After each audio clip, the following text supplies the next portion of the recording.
ચાલો આજે વાત કરીએ એ દિવસની જેણે આપણી પૃથ્વીને હંમેશ માટે બદલી નાખી. એક એવી દુર્ઘટના જેણે એક આખા યુગનો અંત આણ્યો અને એક નવા યુગનો પાયો નાખ્યો. આ એક વિચાર જ આપણને પૃથ્વી પરના આપણા સ્થાન વિશે ફરીથી વિચારવા મજબૂર કરી દે છે. પૃથ્વીના આટલા લાંબા ઇતિહાસમાં આપણી હાજરી તો બસ એક નાનકડી ક્ષણ જેવી છે.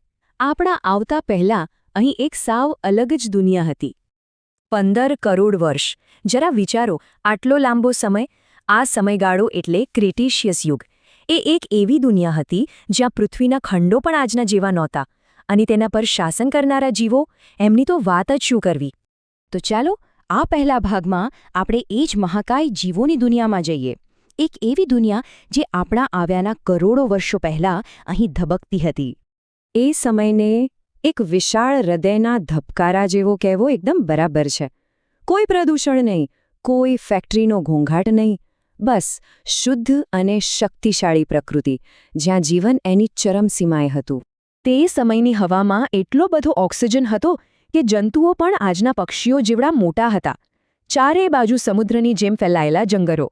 ખરેખર આ એક એવી દુનિયા હતી જેણે વિશાળકાય જીવોને વિકસવા માટે એકદમ પરફેક્ટ વાતાવરણ આપ્યું હતું. જરા કલ્પના કરો, જમીન ધ્રુજી રહી છે, પણ ભૂકંપના કારણે નહીં, પરંતુ આર્જેન્ટિનોસોરસના ટોળાના ચાલવાથી. મોટી મોટી ઇમારતો જેટલા ઊંચા આ જીવંત પર્વતો જ્યારે શ્વાસ લેતા હશે ત્યારે તો જાણે હવાની દિશા જ બદલાઈ જતી હશે.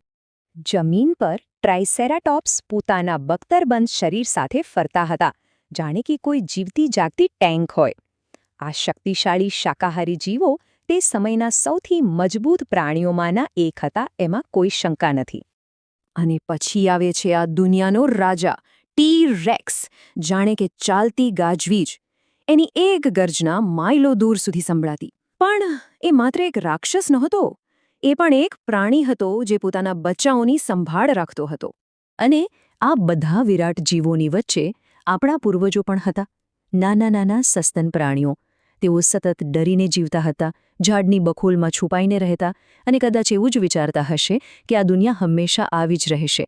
પણ એ એમનો સૌથી મોટો ભ્રમ હતો. પૃથ્વી પર જીવન પોતાની ધૂનમાં મસ્ત હતું, પણ અવકાશના ઊંડા અંધકારમાં એક શાંત મુસાફર પોતાનો રસ્તો ચૂકી ગયો હતો. એક ભયાનક ખતરો જે સીધો પૃથ્વી તરફ આવી રહ્યો હતો. આ વિનાશની શરૂઆત એક સામાન્ય લાગતી ઘટનાથી થઈ હતી. મંગળ અને ગુરુ ગ્રહની વચ્ચેના એસ્ટરોઇડ બેલ્ટમાં બે પથ્થરો ટકરાયા. આ ટક્કરથી માઉન્ટ એવરેસ્ટ કરતાં પણ મોટો 10 કિલોમીટર પહોળો એક ખડક સીધો પૃથ્વી તરફ ફેંકાયો. પણ સૌથી ચોંકાવનારી વાત તો એ છે કે આ બધું જ સમયનો ખેલ હતો.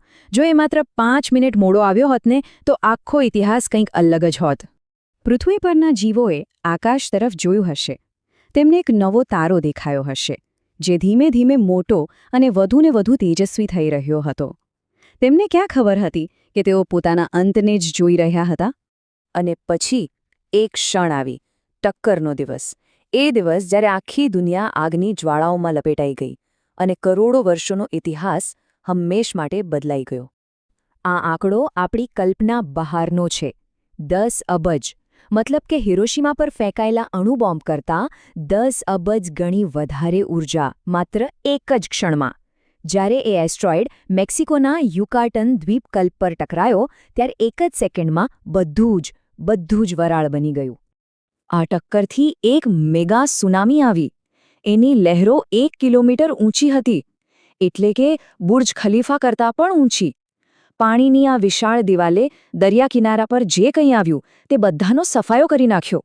ટક્કરને કારણે કરોડો ટન માટી અને પથ્થર અવકાશમાં ઉછળ્યા અને પછી ગરમ થઈને પીગળેલા ખડકોના વરસાદ તરીકે આખી પૃથ્વી પર વરસવા લાગ્યા. આકાશ લાલચોળ થઈ ગયું અને તાપમાન 200 ડિગ્રી સેલ્સિયસ સુધી પહોંચી ગયું.